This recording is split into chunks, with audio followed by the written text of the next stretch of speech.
O número de trabalhadores e trabalhadoras que operam por aplicativos, seja transportando passageiros ou bens e serviços, aumenta a cada dia em nosso país. A pergunta é, esses trabalhadores devem ter seus vínculos de trabalho reconhecidos pela Justiça do Trabalho e assim garantir seus direitos trabalhistas? Direito do trabalho é assunto de cidadania e é sobre isso que eu converso agora com a professora titular de Direito da Universidade de Brasília e advogada Gabriela Neves Delgado.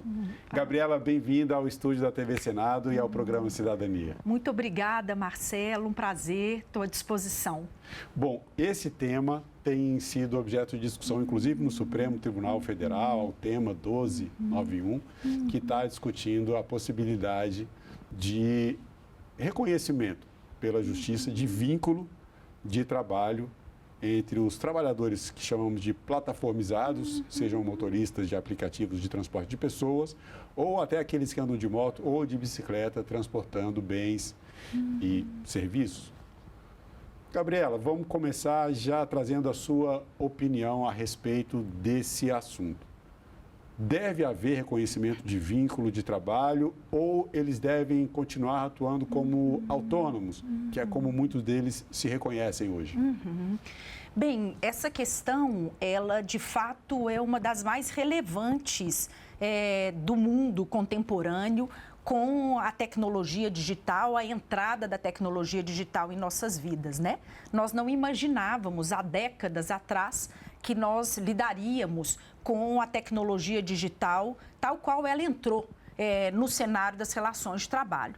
E essa é uma das perguntas chaves para compreender o status e a conformação jurídica desse trabalhador. Há ou não relação de emprego para o trabalhador que trabalha ativado em plataforma digital?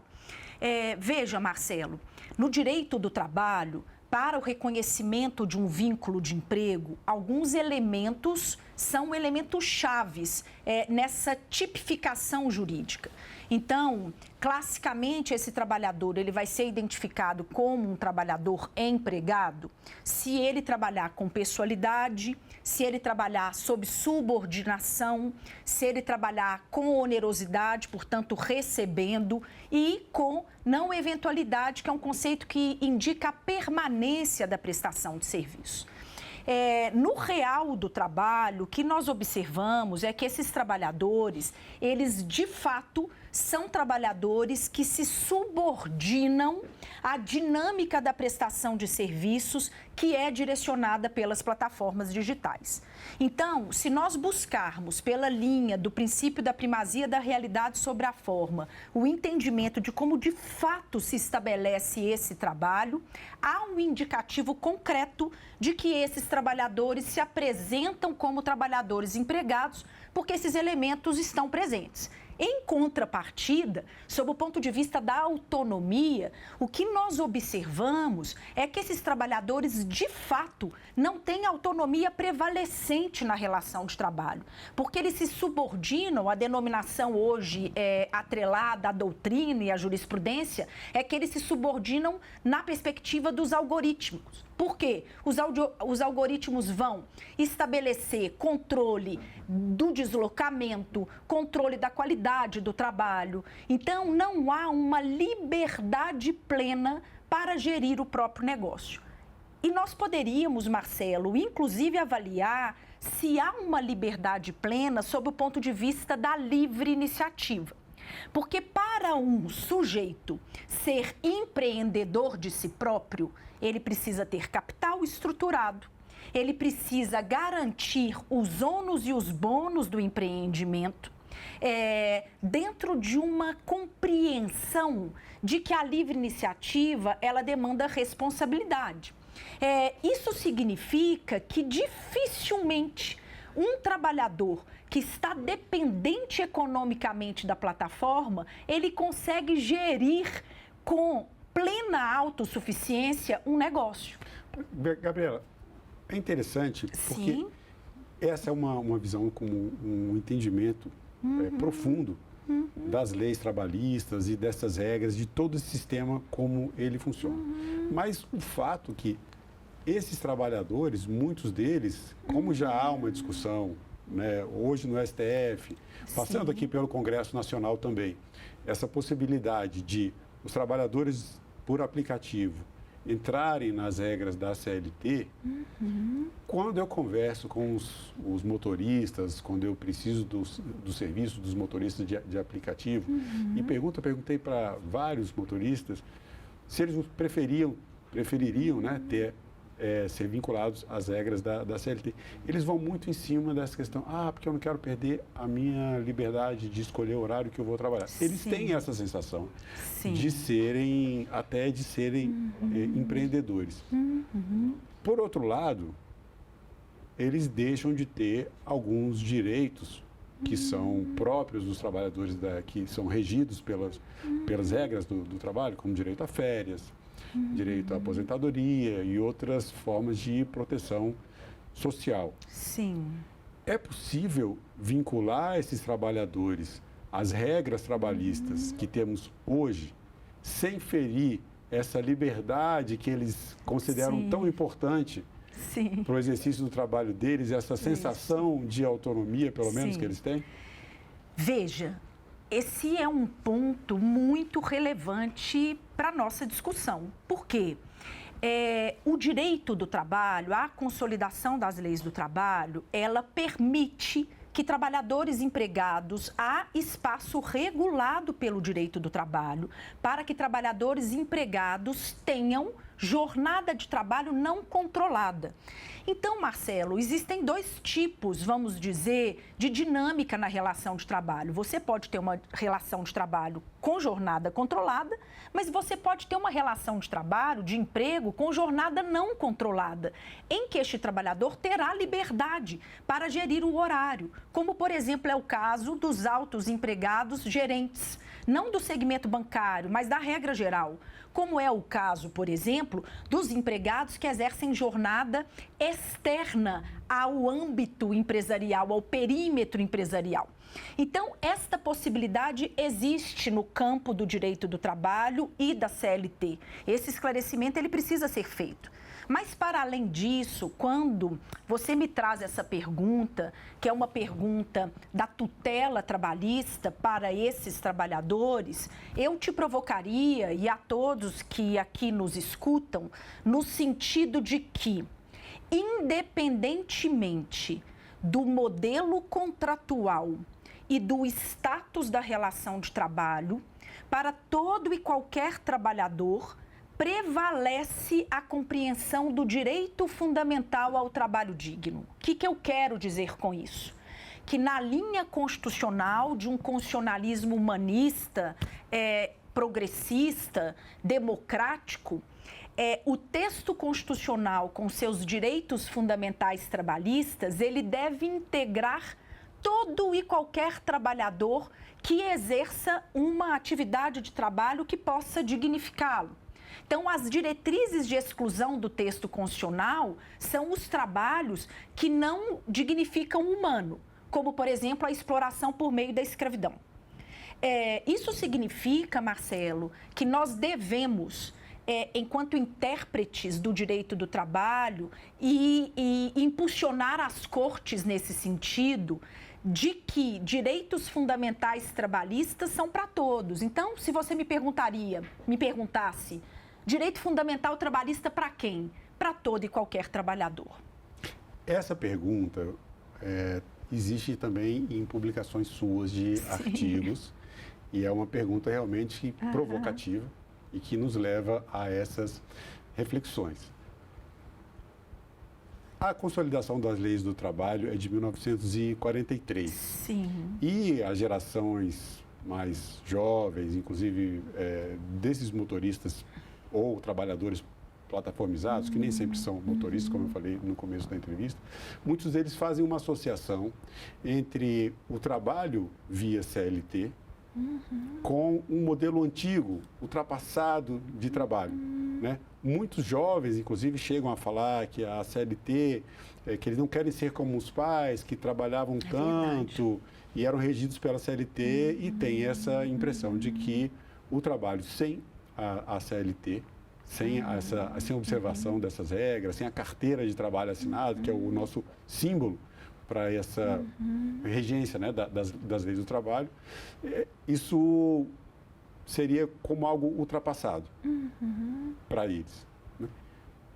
A consolidação das leis do trabalho, as regras trabalhistas brasileiras, elas precisam se adequar a essa nova realidade ou o que nós temos hoje em termos de legislação consegue garantir direitos a trabalhadores e aos empregadores também, uma relação digna de trabalho, sem a necessidade de uma readaptação? Sim. Veja, o primeiro pressuposto para nós pensarmos nessa pergunta é compreender que a CLT não cristalizou com a passagem do tempo. Por quê?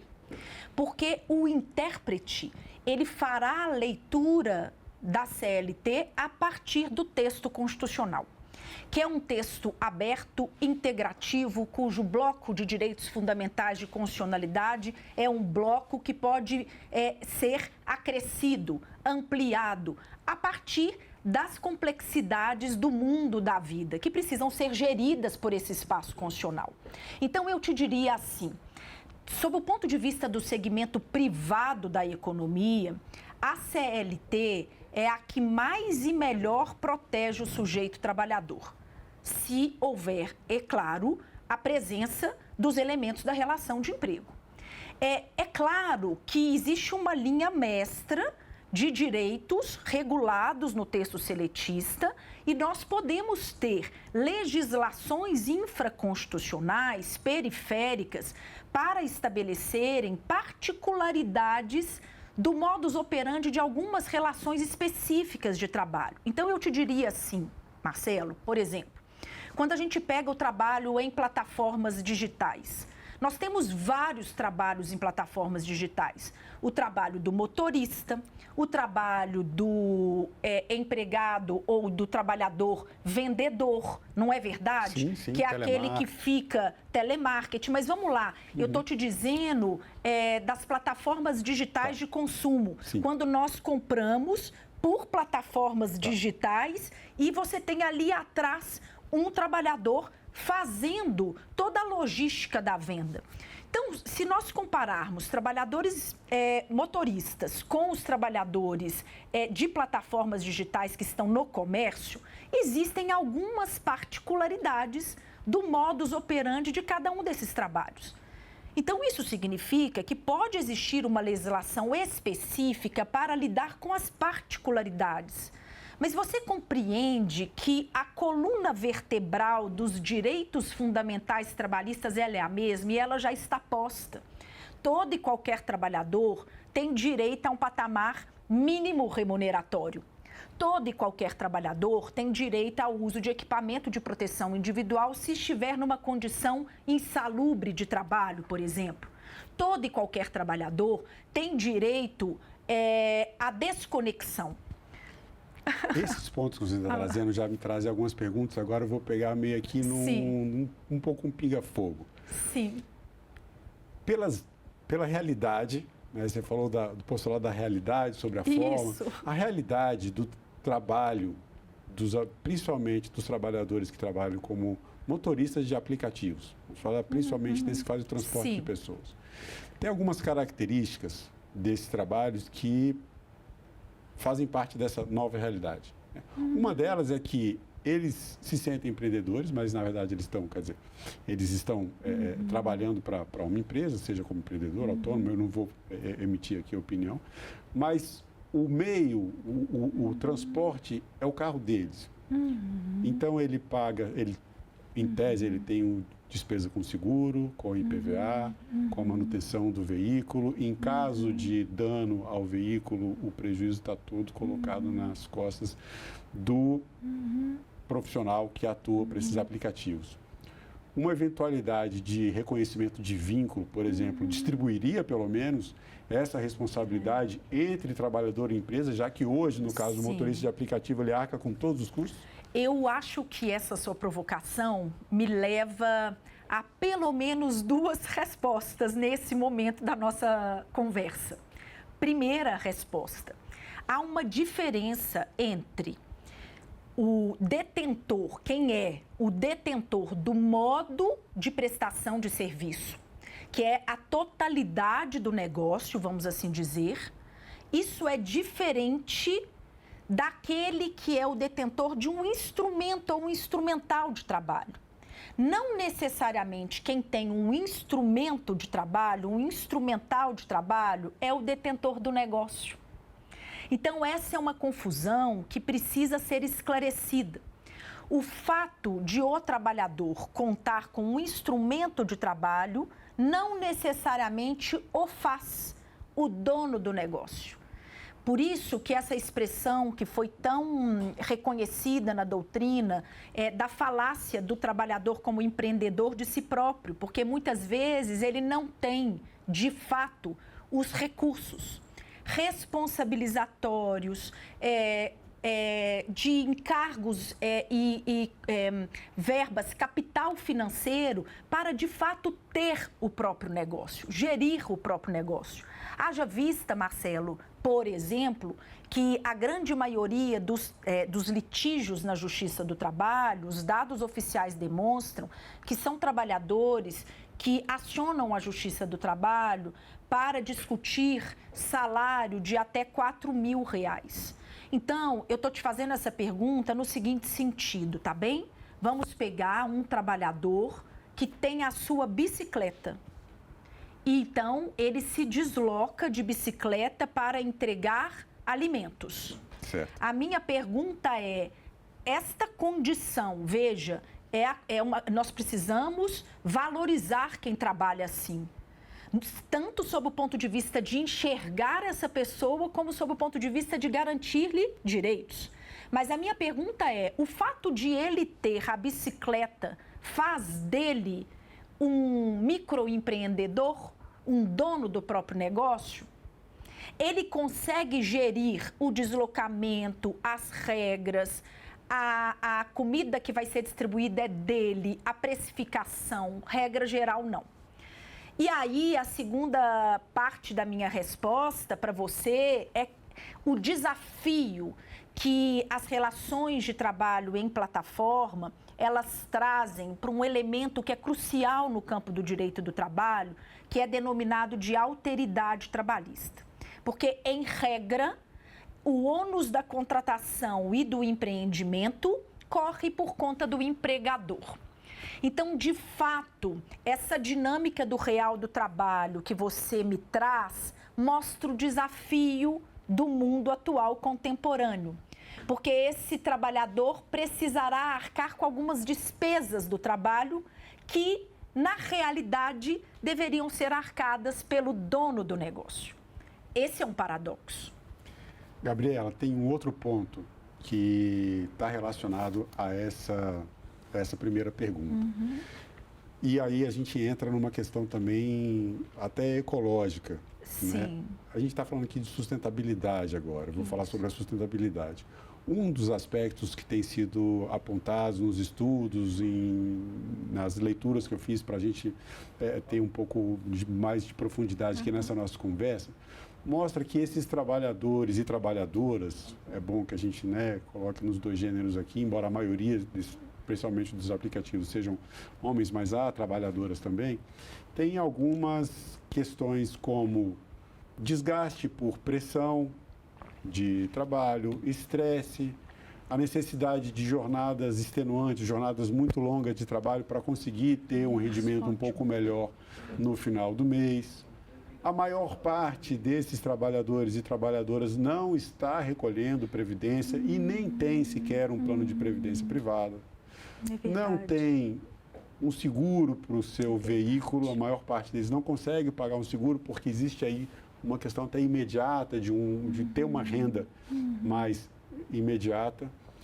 E, com isso, no longo prazo, no médio e longo prazo, nós estamos falando de uma força de trabalho que talvez não tenha previdência, não tenha uma boa aposentadoria e que, em situações de acidentes, de adoecimento, ficam descobertas também por não estarem contribuindo com a Previdência, não estarem protegidos e protegidas pelas leis trabalhistas.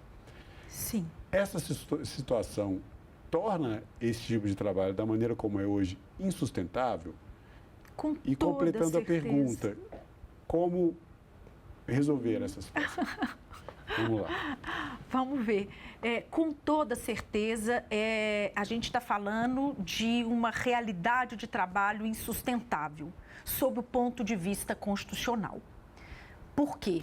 Hoje, quando nós pensamos, e aqui eu retomo toda a diretriz do trabalho decente, internacional prevalecente e que deve ser incorporada ao caso brasileiro. Quando nós falamos de Agenda 2030 com a compreensão da sustentabilidade ligada ao trabalho decente, e quando nós falamos da Organização Internacional do Trabalho com o conceito de tecnologias verdes, da busca por um meio ambiente de trabalho ecologicamente rígido e equilibrado, em que haja preservação da saúde do trabalhador, é fundamental que o patamar civilizatório mínimo de direitos esteja assegurado para esses trabalhadores. Então, você está coberto de razão. Qual é esse patamar civilizatório mínimo de direitos? No campo internacional, nós estamos falando dos direitos humanos trabalhistas. Proibição de trabalho escravo, proibição de trabalho infantil, proibição de discriminação no sistema de ocupação e de trabalho, direito à negociação coletiva e preservação de regras de saúde e segurança no trabalho. Esse é o bloco de direitos humanos trabalhistas da Declaração 98 da OIT, que vai tratar, Marcelo, dos direitos humanos básicos, que, segundo a doutrina prevalecente, eles devem ser integrados aos Estados, independentemente de ratificação das convenções internacionais, porque é o piso mínimo de proteção para o trabalhador. E aí, quando nós vamos para a realidade brasileira, falar de sustentabilidade, falar de direito fundamental ao trabalho digno ou trabalho decente, significa garantir essa base dos direitos fundamentais. E aí, a sua provocação, sobretudo pensando em acidente, pensando de novo no trabalhador que desloca sem equipamento de proteção individual, o trabalhador da bicicleta que entrega a mercadoria de chinelos, sem capacete, sem luva, sem proteção, vamos lembrar que a dimensão socioambiental do trabalho digno, ela tem duas diretrizes importantes. Uma compreensão das condições de trabalho, e aí que eu estou falando de condição física, então vamos dizer iluminação, ventilação, salubridade, proteção física do corpo humano, mas nós estamos falando também da organização do trabalho. Uma organização do trabalho que seja funcional, de modo que esse trabalhador não esteja impactado sob o ponto de vista da sua saúde mental, sob o ponto de vista do conjunto que é humano, né? Que é uma condição física, mental e emocional, espiritual. A gente, quando fala da realidade brasileira e fala de regras trabalhistas, tem muita gente que ainda tem uma ideia de que isso é uma coisa, é uma jabuticaba, coisa de Brasil. A União Europeia tem decidido sobre isso de forma... Bom, conta você pra gente. A União Europeia tem trabalhado também em cima dessa questão. Como é que tem sido a diretriz? Isso é tão curioso, que pergunta importante, porque a ideia hoje é que nós possamos criar uma conscientização entre os atores sociais e os intérpretes do direito, a jurisprudência das cortes superiores, seja o Tribunal Superior do Trabalho, seja o Supremo Tribunal Federal, para que nós não fiquemos ilhados do direito interno, na própria jurisprudência, e que nós possamos, Marcelo, olhar para o direito internacional, para as agências internacionais, com o que há de mais avançado. E o que eu quero dizer com isso? Hoje, a União Europeia e a Organização Internacional do Trabalho, elas compreendem que é necessário valorizar o princípio da primazia da realidade sobre a forma, no sentido de verificar o real do trabalho e não o trabalho prescrito, para que seja possível alcançar esses trabalhadores e assegurar a eles o maior grau de tutela possível. Então, o que é importante é que nós possamos ultrapassar a formalização, a disputa, como eu disse aqui, do modelo contratual e, de fato, verificar o que é o real do trabalho. Porque é no real do trabalho que o direito precisa alcançar, precisa tutelar. Bom, para a gente concluir, trabalho digno é assunto de cidadania. Em poucas palavras, para você, Gabriela, o que é cidadania? Cidadania é a possibilidade do reconhecimento do humano. E a possibilidade do reconhecimento do humano pelo exercício dos direitos humanos e fundamentais e pela visibilidade daquele que se faz presente na sociedade. Então, cidadania é esse exercício pleno de todo o bloco de direitos fundamentais e humanos que a vida, o mundo da vida, pode nos assegurar por meio do direito. Seria isso. Bom, Gabriela Neves Delgado, professora titular de Direito da Universidade de Brasília e advogada. Muito obrigado mais uma vez pela sua participação em nosso programa. Muito obrigada, foi um prazer. E eu agradeço também a você que acompanha a programação da TV Senado. Assine o canal da TV Senado no YouTube, ative as notificações e acompanhe toda a produção do Poder Legislativo diretamente da fonte. Na TV Senado, democracia é todo dia.